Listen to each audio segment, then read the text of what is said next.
kapok or kapok tree.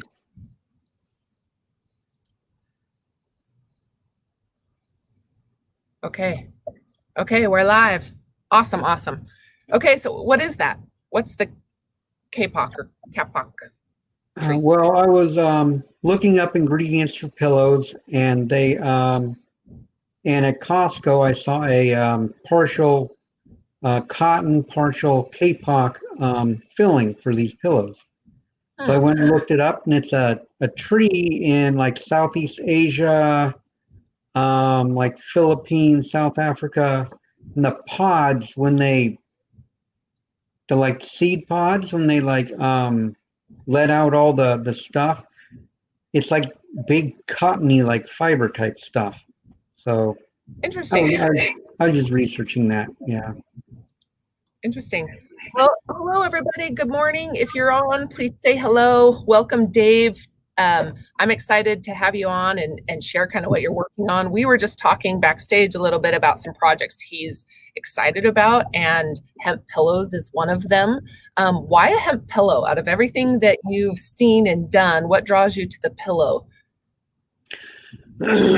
Well, you got that dude with the My Pillow, right? And it's supposed to be a bit better pillow and stuff like that. But hemp is such a much better fabric and much better fill. The hemp fiber, all the qualities of that. It's hypoallergenic. It like wicks water. It keeps you cool at night and all this stuff. And the hemp fiber is just much, and the hemp cloth is just much better than cotton or whatever. So I was thinking, you know what, for all those people with allergies and stuff like that, instead of getting a crappy cotton pillow, yeah, make a pillow out of hemp. Yeah. Much better. So tell me about yourself, Dave. Introduce yourself. I want to hear, how'd you get into this industry? What's your background? I know you're an electrician by trade. Is that right? Solar electrician, yeah. Solar electrician by trade. Okay, so tell me a little bit about how'd you transition, or at what point did you say, what was your aha moment to switch over to hemp and really dive in? Well, I was living in Colorado for a while, and I was doing solar, and I was talking to one of the guys I was working with, and he was talking about CBD was coming along, and he was talking about CBD and stuff, and I go, interesting stuff.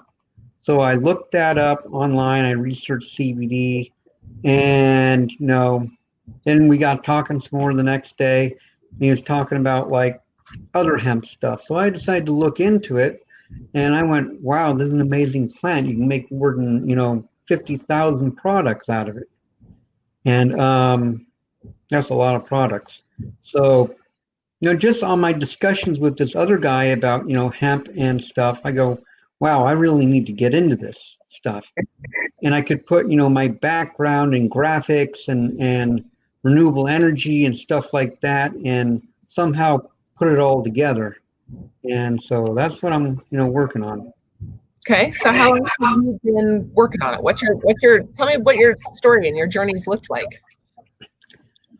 Well, well, right now I'm in Washington, but when I was still in Colorado, I started a company, Hemp Products USA. And what I did there is I was looking for different products that were made out of hemp, and I'm also a website designer. So I built a website and had all those products on it. The thing I am not is a marketer. So I didn't know how to get people to my website. So, but that's something. It's something that comes up a lot. We get people that have great business ideas, and they've got a website and they've got a product. And even just last week, we said, even though you get a product and you get your website built or your product on your website, it's like putting it in Walmart, but it's at the very top in the very, very back. How do people know it's there, and where do they find it? Right. How do you get people to it? Right.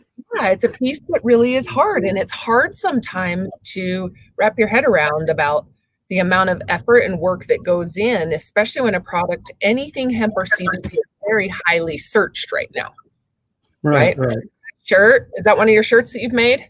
Yeah, this is one of the designs I made. I've got a few. This one's Hemp Nation. I got one that says Hemp Revolution and stuff like that. Is You that know, a hemp because, fabric shirt? Is your shirt fabric? yeah, I've got several different shirts that are hemp fabric that I have this on. I have some that are cotton because that's what was cheap and I could afford. Um, but yeah, I've got hemp shirts with this where I can print. Being a printer, I can print any design on it on a hemp shirt you want. So stuff like that. Um, let me push it.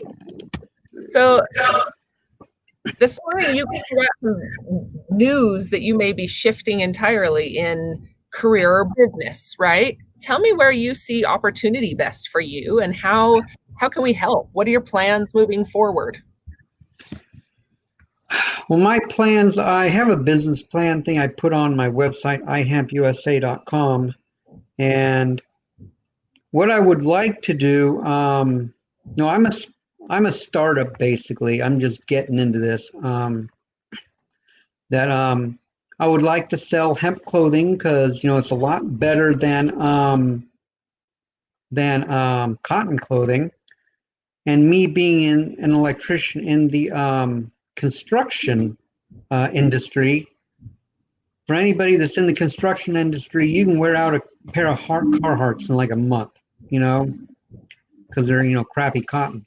Well, actually, they're better cotton, but hemp it will last like 3 to 5 times longer than that, and it's just a lot better workwear. There's one company I know of that has hemp workwear. Forgot the name of it, but there is a company out there. So that's one thing I would like to do. Ah, Just, hmm? now we're talking. Yeah. Being in that industry, I mean, it'd be great for farmers, be great for, construction, people, great for, just a better clothing overall. It lasts a lot longer than cotton does. So are you more passionate about textiles or construction materials? Well, that's another thing. I didn't talk to you about this before, but actually both. But construction materials is, me being in the construction industry. So hempcrete is one of my passions as well. I didn't talk to you about this earlier, but so I was on a hempcrete build and in Colorado, building a little office for one of my buddies, Eric McKee. Some people on here might know him. And so we were building his hempcrete office, and I go, you know what? We're sitting there, making the hempcrete stuff and packing it in the forms and stuff like that. And there's a big, massive framed. He instead of like 2x4s, he used like 2x6s and 6x6s and really strong. But I go, you know what? This is an awful lot of wood. There's got to be a better way to build a building with the qualities of hempcrete, but without using all this wood. Mm-hmm. So I came up with my idea of the hemp block, which can also be found on my website. I'm still in development of it, but it's basically a giant Lego made out of hempcrete that's structurally sound, self load bearing. So you just stack them on like Legos and you can build a house out of it. I've seen those. They're cool too because the way that they're set up, the electrical wire runs right through them, just like instead of having to frame. I've seen a lot of them. They look just like Legos. Yeah, there's another brand out that has like the green dowel thingies that go through the middle of it from a company in Canada. Okay. But so that's the load bearing structure on theirs. Mine, I want purely hemp. I don't want any dowels in it. I don't want any wood in it. I don't want any just the hempcrete. And that's it. Just hempcrete. So I am trying to gather a team of people to help me develop that. Okay. It's been slow going since I'm not a chemist or anything, I'm basically the idea guy. I'm like Elon Musk, you Oh, know. I like to compare he's a very smart guy, but he's not as smart as people think he is. He has all these ideas about great stuff that he builds, but he actually hires the people that have the brains to be able to do the stuff. isn't that what makes somebody smart? I Yeah, always say, as long as I'm not the smartest person in the room, I'm doing something right.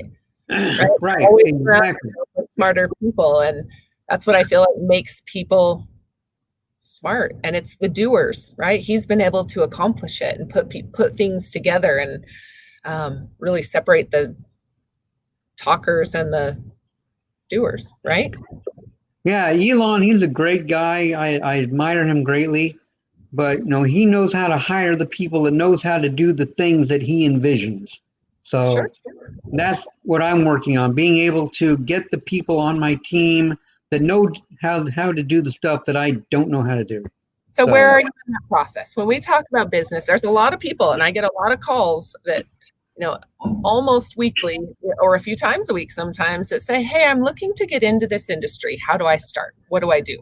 What's your advice, and where are you in the process of building your team or figuring out what products you're going to actually sell? Sorry. Well, the hemp block is going to take a lot of R&D, to get to that point of where it needs to be a viable building thing. So I am building a team. I'm trying to find some chemists or material scientists or whatever you want to call them, and that know that type of stuff. That know concrete, that know hempcrete, that know stuff like that can, put together the different. I got a list of ingredients in my head that are possibly, would work for these hemp blocks, but somebody else may know some other ingredient that I don't know about, So I think you said it really well, right? We don't know what we don't know, and in this industry, it's hard to find other resources out there, or people, or groups, or unlike, say, coffee, where you could get on Google and look up anybody else that's distributing or selling coffee, right? Mhm. Because we're allowed to market and sell through Google very fairly, right? Yeah. But in the industry, you cannot. So it limits what people share or available, or how to find it, how easy it is to find. So I think that it's tricky in setting up a business. One of my passions in doing this is exactly what you just said, is giving somebody or other people an opportunity to find resources and know what else is out there, right? Because there's a lot of people doing hempcrete and hemp blocks, and I'm curious where in the process, if you're looking to start something new, or are you looking to meet with somebody that's already doing it and kind of sell them their product, or bring together something in construction with or in conjunction with what you're already doing. But yeah, I think that platforms like this and groups are awesome opportunities to develop those relationships. Like I said earlier, coming to our steering committees or any of our groups that get together that are specifically organized around construction and building materials.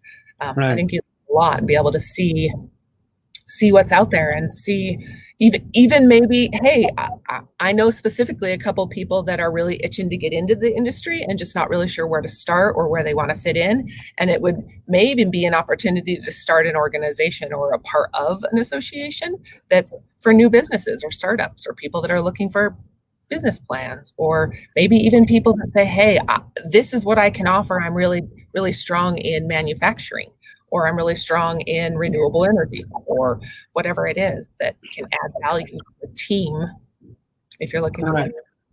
Yeah, that's right. You got a lot of people wanting to get into it, but don't know where to start, Me, I've been called the idea man. I've got all kinds of ideas, all over the place, but it's networking like they say in business, is not what you know, it's who you know. Mhm. You gotta get the who you know first, and then the what you know can come into it. Sure. Well, and So, I think that's smart. So how are you building that? What are you doing? How are you building your who you know? well, I right now I've got my position on Indeed. So kind of taking applications from that. Being a startup, I don't have a whole lot of money to pay people. So for right now, it's like an intern voluntary thing until we can get this product made and get it on the market, and then they can get paid from the proceeds from that. But right now, just starting up, I mean, it's kind of hard to pay people. But so, but I'm still looking for people who know that type of stuff, that we can network together and get this hemp block um, developed. I'm also looking for investors who wow, this is a great idea. Here's some money so you can help develop it faster. Do you have so what did you do about developing before you meet with an investor, right? Having a business plan and a pitch deck and things like that ready to present. Where are you, or what do you have as far as that process? I have that mostly done. I haven't really met any investors yet that want to invest in this. Sure. But no, always looking. Sure. Well, go ahead. But that's where I came up with the hemp pillows. I 1 second.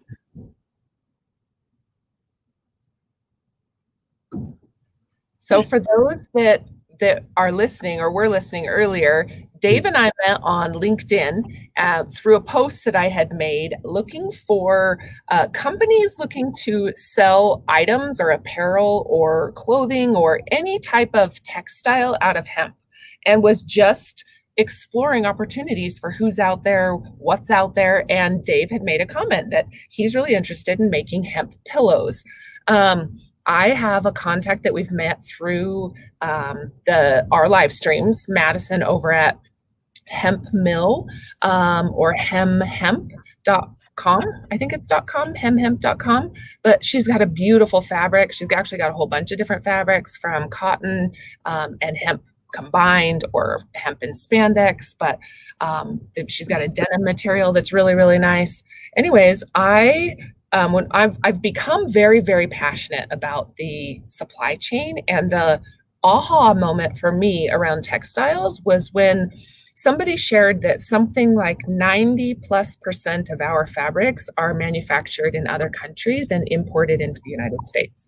Right. And when we had COVID hit and our supply chains were truly tested, this is something that before long, fabrics are not going to exist in our country if we aren't careful, or could potentially, right, be completely cut off and us not have access to fabrics. And if we don't, fix some of those supply chains, as well as the quality and what we're bringing in. When I learned that cotton takes something like 1/3 of the world's pesticides, and then when you're making a cotton t-shirt, your cotton t-shirt then is soaked in pesticides, right? And so being able to use hemp-based fabrics, and for sustainability. When you were talking earlier, Dave, about the opportunity for construction material, like a Carhartt, hemp Carhartts, that was another aha moment. A light bulb went off for me. And why aren't we going after companies like that? Or in my opinion, they probably are already thinking about it. It's a matter of, we need to get in touch, right? And where are they buying from? And are they manufacturing? And can one of these mills that are currently either being built or operating, making hemp-based fabrics in the United States, can we get them a capital injection, or what is needed on their supply chain to be able to keep up with that demand? And my understanding is, like you said, it's a capital injection and needing the revenue to do the R&D and to build the facilities and find the resource, right? Right. See, I got a lot of phlegm today for some reason. The problem with hemp in the USA is that because of the United States government and all the lies that they've been spreading about hemp and marijuana, back in the 30s, it's been illegal for 80 years. So we've lost 80 years of industry. We lost 80 years of products. We've lost 80 years of all of that. Where other countries, it wasn't illegal, so they were able to continue with that. Our forefathers, sorry, our forefathers, George Washington, Thomas Jefferson, Benjamin Franklin, all of them, they all grew hemp. Hemp was, they said, if you do not grow hemp, you're not an American. So back then it was, hemp all day long. The Declaration of Independence was written on hemp paper. So from the 30s to now, we have lost that whole industry. So where other countries have continued, we're just now picking it back up, and we're way behind, and we don't have really a hemp industry. We've got CBD, which is oversaturated, which I'm not even going to talk about that because, too many people in CBD. Why? But why in your opinion, why do you consider it oversaturated? And just real quick, like what's your... So I was at, I've been to a couple, I've been in at NOCO, I've been at Oregon Hemp Convention, I've been at quite a few hemp conventions, and I'd say 90+% of the booths there were CBD, isolate, stuff like that. They're all... You mean it's oversaturated in people trying to sell or get into the industry? Yeah, I mean, if you hear about hemp, it's all CBD, CBD, CBD, isolate, tincture, stuff like that. Little do you hear about, hemp building products. They have hemp insulation. They have hemp fiberboard. They have hemp wood. They have hemp plastic. They have hemp 3D printers that use hemp to make the 3D stuff. They got hemp lacquer, hemp biofuel, hemp, all kinds of stuff. But how often do we hear about that? We hear about farming. We hear about CBD. That's about it. Why? So, why do you think that the industry went into such production in the CBD and health and wellness side before the construction, manufacturing, and industrial side? Well, here's another thing I was getting into. We don't have the infrastructure. We don't have the processing facilities to. We don't have the farmers. Since so many people, since all these CBD industries, farmers are mostly farming for CBD, for flour, for stuff like that. But I see a shift coming pretty soon. That since there's so many CBDs already, and people are discovering all the other things you can do with hemp, like all these building products and stuff, that they will start growing for the fiber, for the herd, for the other stuff, which is a different growing process, a different type of plant. But still, we don't have the processing centers, the large-scale processing centers, to be able to, produce enough ingredients, so to say, to break down the plant to the herd and the fiber, and and the different parts of it, to be able to fulfill what we're going to need. So I agree, but I also think we didn't have any of that on the CBD side either, right? And I get asked all the time, well, how come if there's such opportunity, why aren't we living in hemp houses? Because there's capital out there. The money is there. The capital injection is there. But April made a really good point, and she said, it's convenience and finance, right? I think there's two pieces. The profitability on hemp flower and the cannabis, or extraction, they're distillate and isolate was selling for thousands of dollars at one time a kilo. And so cost was much more profitable. When we talk, moving large quantities of hemp fiber, our price margins or our profit margins are very slim. We're moving Right. into commodity. And so it really is. It's your business plan. There's no room for error. It has to be done right. It's big scale operations in order to be profitable, and small scale operations are not going to be as successful. Where you really can in the flower or CBD or boutique style growing of hemp, you can still be successful, right? But Right. I really think it's a turn in, you're exactly right, that it's taking a change in the industry or a pivot in the industry, but we have not been there because it's such a big capital injection with very little margins. And in order to get our farmers to grow a product, now they know if they don't have somebody to buy it or a contract to buy the product that they grow, they're doomed, right? So in order now for us to get them to grow fiber, we have to have those facilities, and they have to be everywhere, because adding the cost of transportation on top of that fiber makes it no longer affordable. It's no longer competitive in cost. Right. See, with the CBD, all you need is the flower, and they just discard the rest of the plant. With industrial hemp, with all these other things, you need the tall stalks, you need the fiber, you need the herd inside of it. That's the part that you need. But for CBD, they grow it for the flower, not for the other stuff. So, that's why CBD is blown up. So you don't need to process it as much. So you just process it differently, right? Yeah. It's a different process. Breaking the stalk up for different parts of the plant versus extracting the oils. Correct. Yeah, I think it is. And it's been a big capital injection even on the CBD side. But I really think it's going to be a matter of competitive prices. You know, you cannot, just like you said earlier, you're wearing a cotton t-shirt with a hemp flag on it because the cost of the cotton is so much less. And this is where we get into, a lot of these labor and supply chain things that come up. You can go ahead and, do you want to take a break? You good? No, my kid just came out, so I'm. Oh, awesome. Well, tell him hello. Him, her. Okay. Say hi.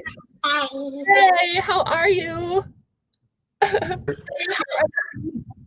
Well, hi, guys. Are you guys homeschooling? Yep. So, Are you guys homeschooling? My kids are homeschooling this year. Yeah, unfortunately, we are. Our schools are closed still because of this thing. But I'm not even going to get into that. But yeah, we're not closed, but my kids are doing online school. And fortunately, my kids are older. I feel bad. My little ones would be doomed if I had to teach them. Yeah. I got two high schoolers as well. So. Hi, Bart. He's just going into kindergarten, so I don't know how well he'll do online. That's okay. You'll do great. April says, hi, little man, learning from daddy. Yep. So back to our I guess our growth and where we're headed, right? So what can we do to help you I guess advance your business, and knowing that you're really going to be putting time here, and with change in jobs, what are things that you can do or that we can do to help support you? Well, I need capital and connections, people that know that for the hempcrete, people that know about that type of stuff and can help develop this, and the money to be able to research that. And I'm just doing the hemp pillows, which I think is a great idea, so I can make money to put to the R&D for the hemp block. So, but I also think, the hemp pillows are a great idea, for better night's sleep, and so your head's not sweating in the hot summer or freezing during the winter, So. And who do you assume will be, who's your target? When you talk about products and stuff, who's your target audience for hemp? When you said earlier that you're going to need POs, to put a PO together to get some financing to actually build out the pillows. What are your who are you looking at connecting with? Well, obviously people in the hemp industry that, know about, the qualities of hemp. These people that are more naturalists and stuff, like live like the natural life and all that, be great for them. But basically anybody who wants a better pillow, than you can buy at Walmart or whatever, What about cost? How competitive do you think they'll be on cost? That I do not know. Granted, you're getting quality, but this idea I've just started like a couple weeks ago, so I haven't done all that research. Okay. So, but I've seen, some hemp stuff go for like, $50 for, like a set of sheets. They were like $100 and something bucks for a set of hemp sheets, So I don't think some of the nice cotton sheets are even expensive. Yeah. So I think that it really is going to be price competitive, that we've got to be able to prove sustainability and be competitive in our costs. Right. Even if right now we know that someone will buy it because they believe in it, is it really sustainable for growth? Right. And I'd be happy to help, make some connections for you and help you kind of get into that or answer any of those questions to develop your plan. I'm definitely not that person, but I can definitely connect you with somebody else that might be. But yeah, I would love to help. Justin just made a really good point too, is what about the hospital industry? Plenty of hotels offering specialty pillows if you ask them. That's where I was going to. Right. Hotels and like any of these big bedding companies, any of them on the big scale. Here we've got a few big bedding companies and mattress companies that, like you said, offer specialty pillows. Right. So this would be perfect for, people like that, people who want the hypoallergenic and all that type of, stuff. Well, and I even just look at they last longer. Yeah. If it's longer. nothing more than the texture, the feel of it, and that the fabric lasts longer, my sheets always wear out. You know what I mean? You're always having to get new sheets eventually, and just the quality of them. And I think that's the big seller for the bamboo sheets, right? Is they've got a lifetime guarantee. They're supposed to last longer, and hemp is proven to be stronger, last longer. Right. And then you throw in what you were talking about earlier with hemp clothing. The growing the hemp versus growing the cotton. Cotton is devastating on the land. It takes a lot of water. It takes a lot of pesticides. It takes a lot of fertilizer, and all that stuff. And it just devastates the ground. Hemp, on the other hand, when you grow hemp, it actually puts nutrients back into the ground. That's why they say use it for rotational crop, to put the nutrients back in. It takes a third less water than cotton does. It doesn't take pesticides, although some people use pesticides on their hemp grows for some odd reason. I don't know. But it's just a lot better for the earth, and processing it takes a lot less too than cotton. So in that aspect, it's like carbon neutral. I've got a question for your little guy. Dave? Yeah?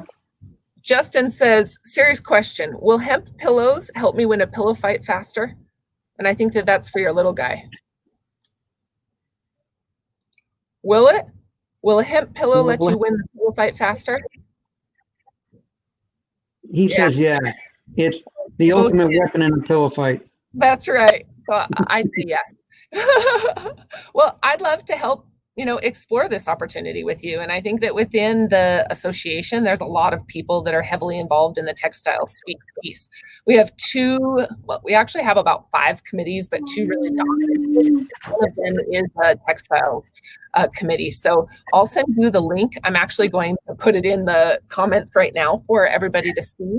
And then you can register as well, Justin. I'll share with you. But register for the event for our AHA meeting. And then I'm also, for everybody that's listening, we have an event in Utah. Sorry, Dave.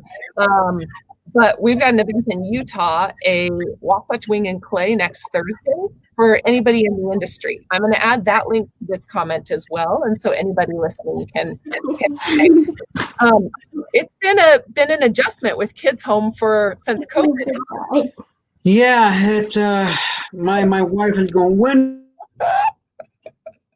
do they go back to school? When do they? Right. Yeah, so and a couple of other things that I am working on is the Colorado Hemp Processing Cooperative, which is led by Dwayne Sternholm there in Colorado, and they are working also on building hemp processing centers there in Colorado. Okay. But, we need them all over the country. I would love a connection to them. I would love to help support them. Okay. We're an association of hemp associations, so our goal is to be as diverse and as inclusive as we can in the hemp industry. Hemp is different than any other industry or any other product, and it really is every single vertical. Yeah. And so you're just fine. And so in this, there's a lot of associations from manufacturing to home building to textiles that may not be hemp associations or hemp organizations, but need support in this industry. And so, as well as we noticed that there's a lot of other associations that may be divided by state or region or product, right? Instead of all inclusive, a big umbrella. And so we want to be able to support those smaller organizations as well. So however I can, I'd love to introduce and help them. Now, if you find anything in Washington, let me know, because I haven't really been able to find anything like that in Washington. Okay. Yeah. Well, we can definitely chat. I've got quite a few connections up in the Washington area. I know one or two people. That's about it. Okay. Hemp up there in northern Washington. Sure. But, that's about all the people I know here. So maybe I should start one. But yeah, well, and that's something too. We could even talk about a chapter underneath the AHA support. There've been lots of conversations about being able to support regions or states, but whatever it is that you need. And really, when you're in your situation, we get involved as little or as much as you want with the different different committees, and then you can kind of decide however you want to move forward. Right. Okay, so I added both of the links in here to the comment book for the shooting event on Thursday at Wasatch Wing and Clay, as well as the monthly meeting. It's a Zoom call, and then from there you're going to get all kinds of information about our committees, how to sign up, different stuff that's coming up, or different either opportunities or meetings, connections, things like that. Other than that, do you have any questions for me? We can kind of sign off so you can be a dad. I'm a little envious. I wish I was at home with my kids. You can take mine any time you want to. I mean, I would love to loan them out. I try to sell mine off for work and labor, but it never works. Yeah. They get returned. Put an ad on, on Facebook, whatever, kids for sale. No way. I know it's out there nowadays. Oh, there's no way. I joke about it, but yeah, I wouldn't do that. Can't even imagine. Of course, my teenagers, yeah, I'll pay you to take them. Yeah, they get returned always, though. Always. Yeah, take them back. They don't do anything. They're lazy. I actually had a lot of kids in my home for a long time, and I just love it. And it was funny. The more that I had, the better I was. And everybody said, oh my gosh, isn't 9 kids so hard? Or 6 kids is so hard. Or at one point we had 13 and 14 in our home. And I said, no, it's harder when I have my 2, because if my 2 fight, then they're right up next to me. Mom, mom, mom. If I have 9 and 2 fight, they just split and go to the other group. Then it's not, I still don't. And when I say, hey guys, it's time to clean the house. 9 kids, my house is clean in an hour. 2 kids, it takes me 9 hours. Yeah, I got 6 kids, so. Yeah, and getting them to clean the house is like pulling teeth. So I'm the same way. When you guys, are you guys pretty structured at your house? I'm not, or wasn't before COVID. I haven't been good at like. Yeah, before COVID we were decent, but since then they sleep until 4 in the afternoon, and then play on the internet till they go to bed at 6 o'clock in the morning. Opposite of us. Yeah, they're night owls. They're a bunch of vampires. I gotcha. I set up some awesome chore charts. Like I started, I just knew right as soon as we shut down and school closed down last year, I would go crazy. And so I set up some chore charts, and I just learned real quick, if I have really clear expectations, my kids can do what I expect them. But the hard part is it requires me checking them and knowing, like homework. If I know and stay on top of homework for them, they do well. But yeah, when I drop, they drop for sure. And trying to get them to be responsible for it. Look, I'm wearing glasses. I like your glasses. Anyways, Dave, I appreciate your time. Yeah, they're my reading glasses. I like them. All right, yeah. Well, thank you very much. Like I said, we'll keep in touch. Yeah, we got to get the kids breakfast. These are my glasses now. We'll see you later. Okay, have a good one. Thanks a lot. Absolutely. Good luck to you, Dave. Yep. See you later. Yep.